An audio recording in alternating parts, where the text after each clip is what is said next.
Hello and welcome to a different take on the McLaren MP4-X at Le Mans.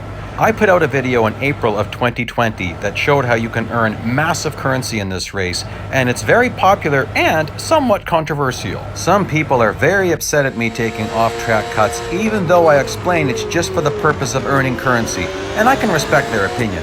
Others say I couldn't even beat second place without cheating. Well, I brought back Magnus to help. When the distance turns red, you are off track. That's how I will catch ME7 cheating. That's kind of creepy. I've never seen Magnus smile, let alone a sinister one like that.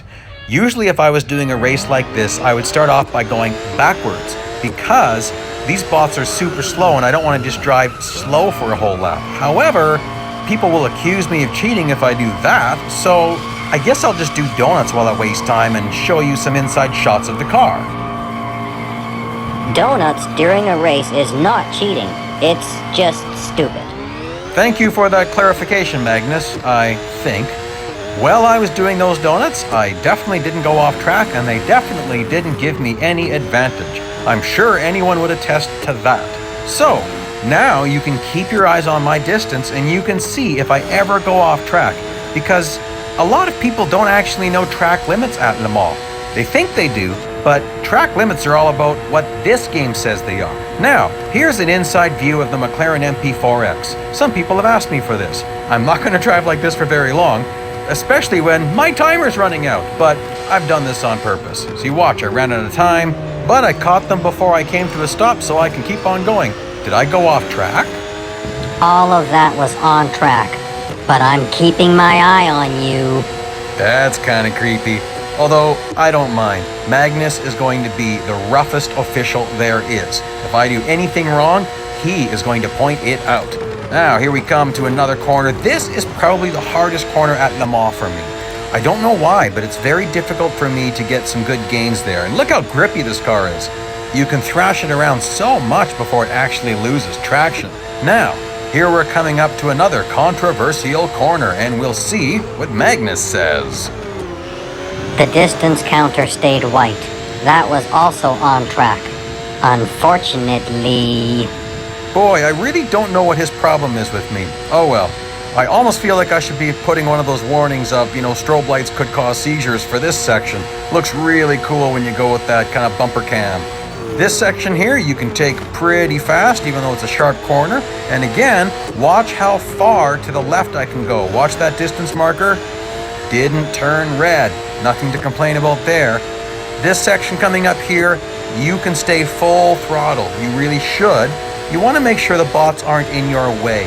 So I'm watching for the shaded section and then I start my turn. Normally I'd only have one point where I lift for a little bit here, but with the increased bot traffic and how slow they are, I've got to be a little more careful with my overtakes here. Definitely need to be braking for this last chicane, and you could take this really aggressive like I did in a recent time trial video where I got a Group A time, which means I definitely didn't go off track. Now, watch really closely to my time. Almost totally filled the clock, so you can see how I planned that out. The racing technique I'm using here is called clock management technique.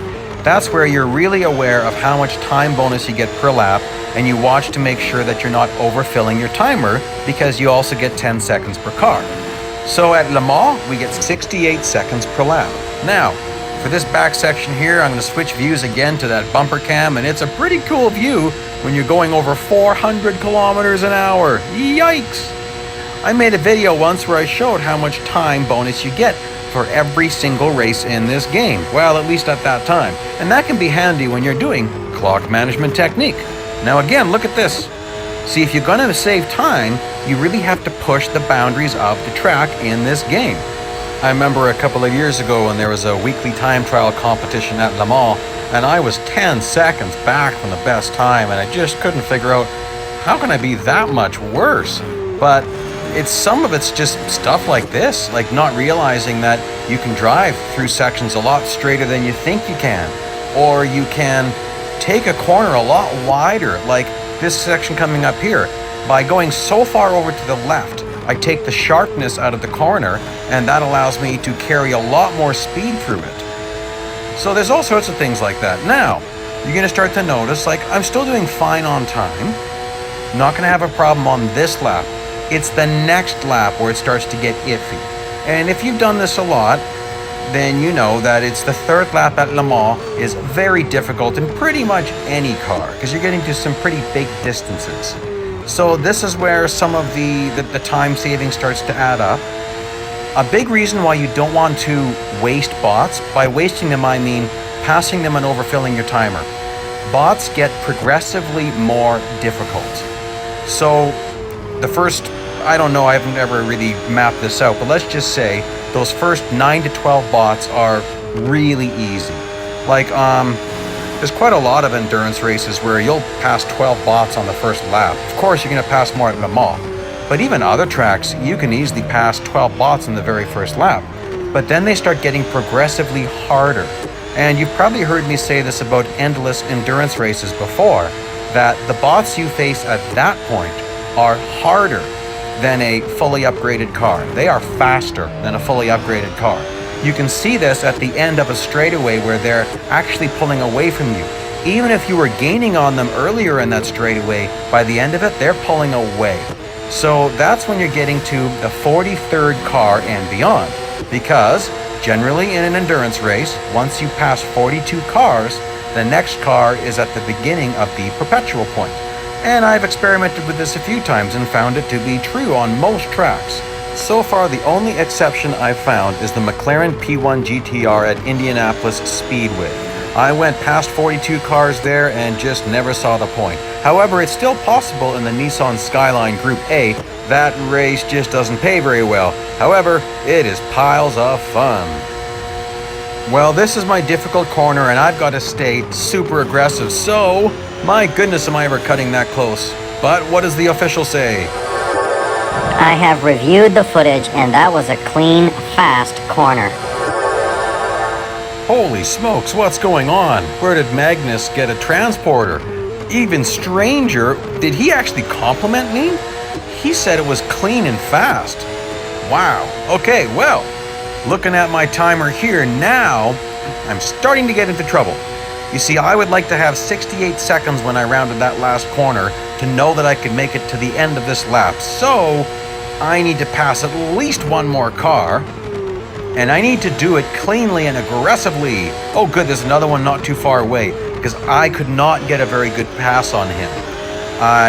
I had to overbrake the corner, and because he was on my left, I couldn't really widen out my exit of the corner to carry more speed. So yeah, this is gonna get close.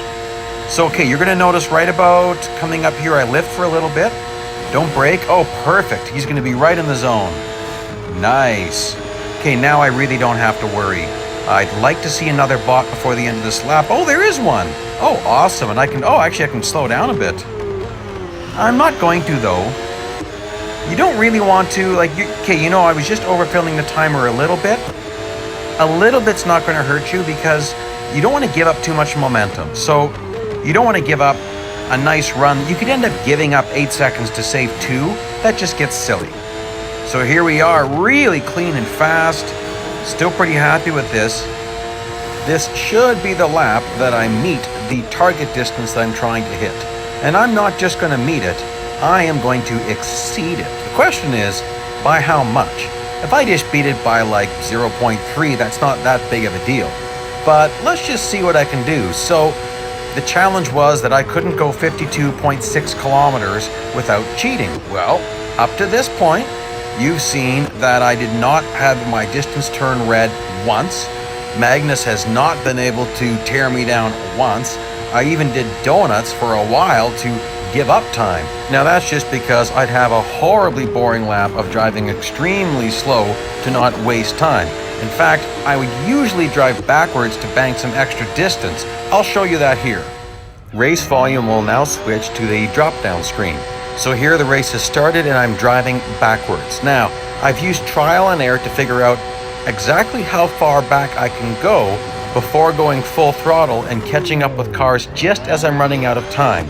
And we'll get to the advantage of doing that in just a couple of seconds. When I hit the start-finish line, I'll freeze it. 0.37 kilometers extra.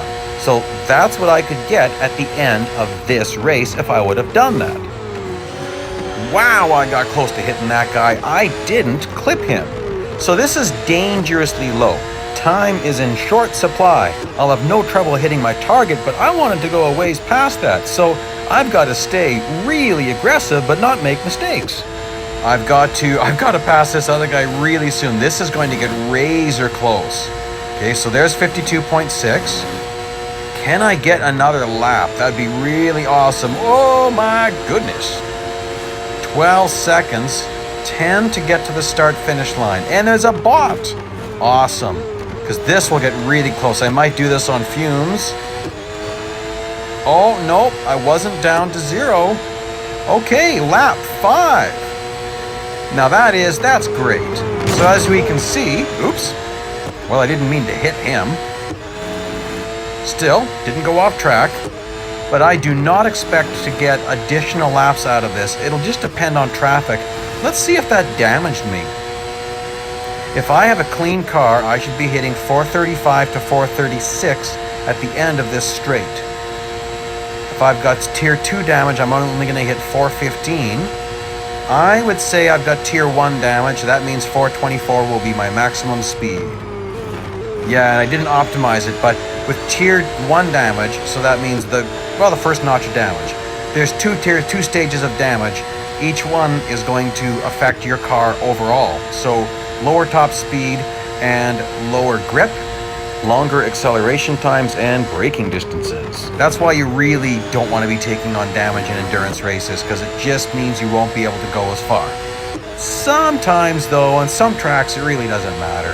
Like a Porsche short track, you can go forever even after absolutely atrocious damage. Hey Magnus, can you chime in here one more time and explain what the issue is with me?